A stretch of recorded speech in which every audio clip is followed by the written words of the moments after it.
Uma verdade inconveniente para o nosso tempo é a seguinte: quanto mais prósperos e longevos nos tornamos como membros de uma mesma espécie, mais evidentes se revelam nossas fragilidades. Quantos não dormem e acordam com medo de não serem aceitos? Quantos não se desesperam com o receio de não serem amados? Quantos não se inquietam com a possibilidade de morrerem sozinhos?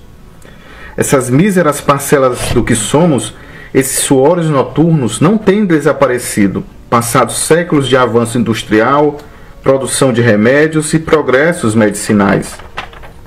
Os passos da história têm sido largos, expansivos, progressivos, mas o seu calcanhar tem representado um verdadeiro fardo.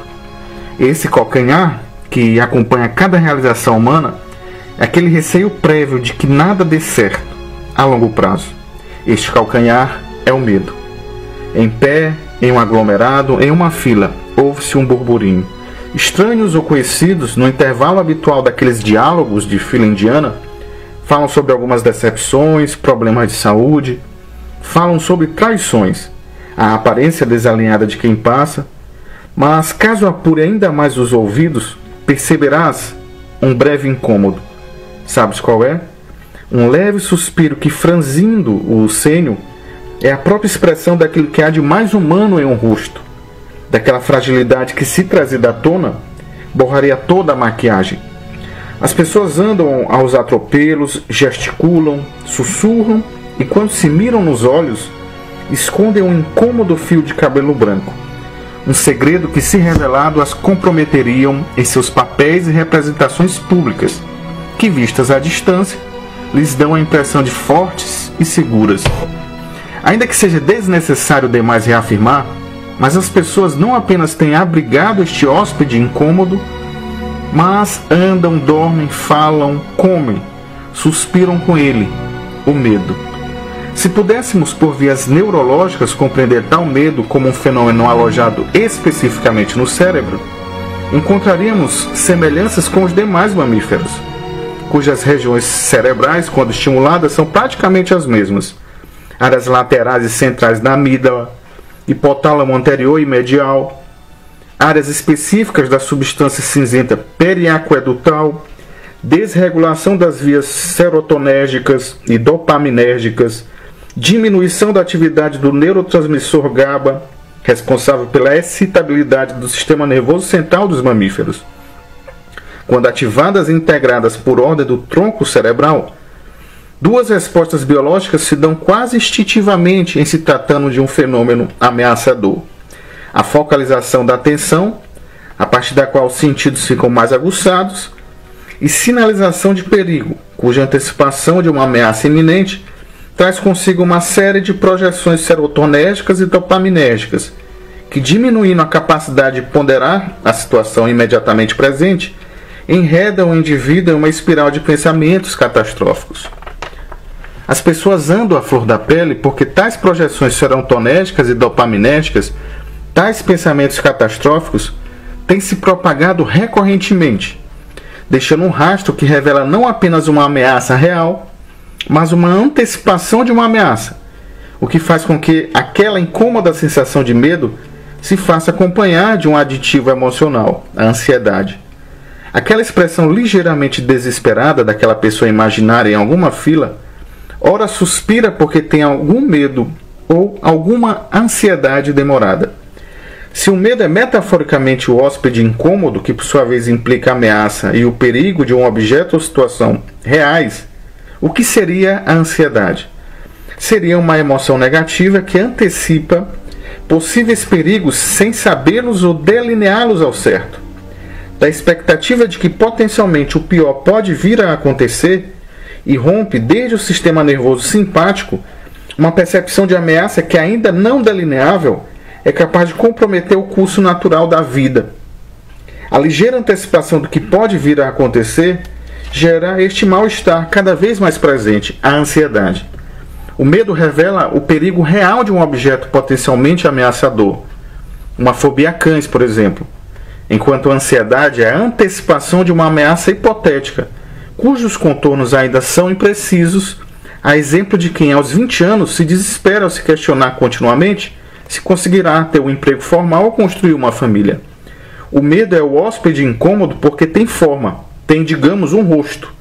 Já a ansiedade é a tentativa inconsciente para buscar um rosto àquilo que, com uma vaga sombra, ainda não tem nenhum.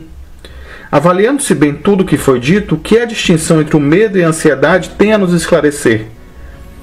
Algo sutil e não menos interessante, que passa quase despercebido no modo como se lida com esses estados reativos, é que tanto o medo como a ansiedade abrigam uma certa dimensão dissonante ou desarmônica do tempo, que, quebrando a ordem natural dos acontecimentos atuais ou presentes, desloca-os para um futuro impreciso ou indeterminado. Tanto o medroso como o ansioso investe parte do seu psiquismo não para a atualidade imediata do que está ao redor, nem mesmo ao nexo relativamente demarcável dos acontecimentos habituais a curto e a médio prazo. Dissolvendo a solidez daquilo que se vê e se sente, impondo assim as exigências de um outro marco temporal, o hóspede incômodo, cuja sombra é a própria ansiedade, concebe uma certa realidade a um conjunto de situações eventualmente futuras.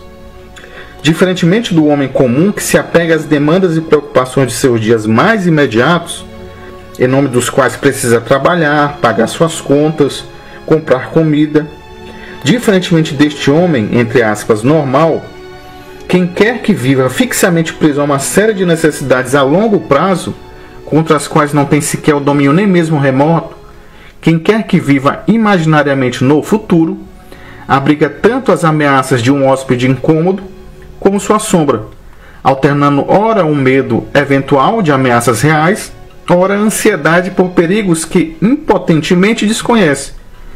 Como emoções negativas em graus distintos, o medo e a ansiedade são modos reais de se dimensionar o tempo.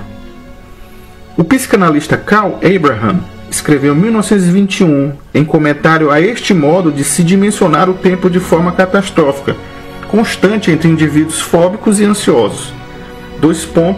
Abre aspas. Tais pessoas muitas vezes salvam o tempo numa pequena escala e perdem-no numa grande escala. Salvam minutos e perdem horas.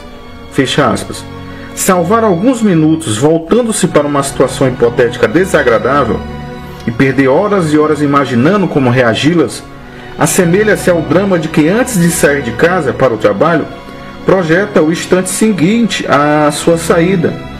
Projeta, portanto, um assalto hipotético. O vislumbre súbito dessa imagem desencadeia de modo instantâneo um quadro antecipatório, cujos estados interiores alertam para um perigo e medo reais. Em contrapartida, caso a imaginação conceba uma situação futura ameaçadora sem dimensioná-la, ou sem organizá-la em uma ideia precisa correspondente, a maneira de quem antes de sair de casa alega que tiver algum pressentimento, em tal quadro antecipatório o que prevalece é a ansiedade. Entre o medo e a ansiedade não há diferença de natureza, mas de graus. Apesar disso, ambas retratam modos de se dimensionar o tempo, quase sempre em superestimação e demasiada expectativa transferidas ao futuro. Além de distinguirmos o medo como a antecipação de uma ameaça real e a ansiedade como um quadro antecipatório sem que haja um perigo delineável correspondente, além disso, incluímos um outro fator, o tempo.